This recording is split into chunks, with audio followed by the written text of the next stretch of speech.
Hello बच्चों, आइए इस प्रश्न को देखते हैं। निम्न कथन मनुष्यों में एंटीबायोटिक की प्राथमिक और द्वितीयक अनुक्रिया से संबंधित हैं। सभी कथन सही हैं सिवाय विकल्प ए, प्राथमिक अनुक्रिया में लैग पीरियड एंटीजन के प्रवेश से लेकर रक्त में एंटीबॉडी दिखने का समय द्वितीयक अनुक्रिया की तुलना में लंबा होगा।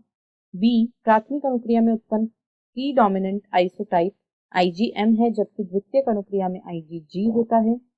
सी, द्वितीयक एंटीबॉडीज की तुलना में प्राथमिक एंटीबॉडीज की एंटीजन की प्रतिबंधता ज्यादा होती है।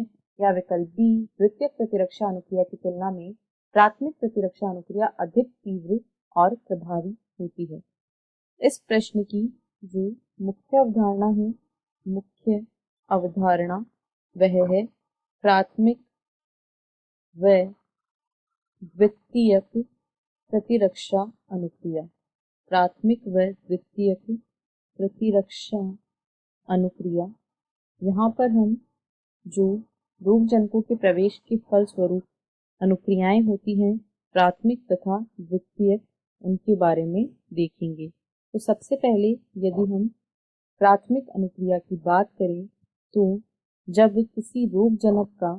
जब कोई रोगजनक पहली बार आक्रमण करता है, जब रोगजनक पहली बार आक्रमण करता है तो इसके खिलाफ हमारा शरीर या प्रतिरक्षा तंत्र जो अनुक्रियाएं दर्शाता है उसे प्राथमिक अनुक्रिया कहा जाता है।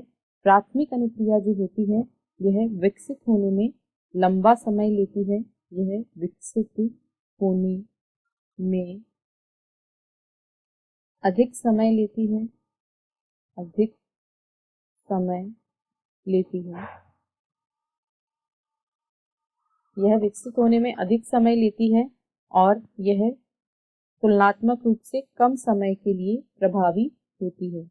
यह कम समय के लिए प्रभावी होती है। और यदि हम बात करें तो प्राथमिक अनुक्रिया जब होती है तो इसमें जो इम्यूनोग्लोबिन मुख्य रूप से उत्पन्न होती है वह IgM प्रकार की होती है।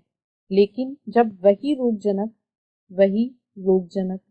दोबारा आक्रमण करता है तो उसके प्रति जो अनुक्रिया देखने को मिलती है उसे द्वितीयक अनुक्रिया कहा जाता है। और यह द्वितीयक अनुक्रिया जो होती है वह प्राथमिक अनुक्रिया की तुलना में तीव्र व अधिक प्रभावी होती है। ऐसा इसलिए होता है क्योंकि हमारे जो प्रतिरक्षा तंत्र होता है उसमें स्मृति का गुण पाया जाता है। द्वितीयक अनुक्रिया में जो एंटीबॉडी या इम्यूनोग्लोबिन उत्पन्न होती है उसका नाम होता है IgG और ये प्रीडोमिनेंटली उत्पन्न होती है द्वितीयक अनुक्रिया में। अब यदि हम दिए गए विकल्पों को देखें तो विकल्प ए में कहा गया है प्राथमिक अनुक्रिया में लैग पीरियड द्वितीयक अनुक्रिया की तुलना में लंबा होगा, यह बिल्कुल सही है। बी में कहा गया है प्राथमिक अनुक्रिया में उत्पन्न प्रीडोमिनेंट आइसोटाइप IgM है, जबकि द्वितीयक अनुक्रिया में IgG होता है, यह भी बिल्कुल सही है। सी में कहा गया है द्वितीयक एंटीबॉडीज की तुलना में प्राथमिक एंटीबॉडीज की एंटीजेंस के प्रति ज्यादा बंधुता होती है, तो यह भी बिल्कुल सही है। जो द्वितीयक एंटीबॉडीज होती हैं उनकी तुलना में प्राथमिक एंटीबॉडीज की बंधुता एंटीजन के प्रति अधिक होती है।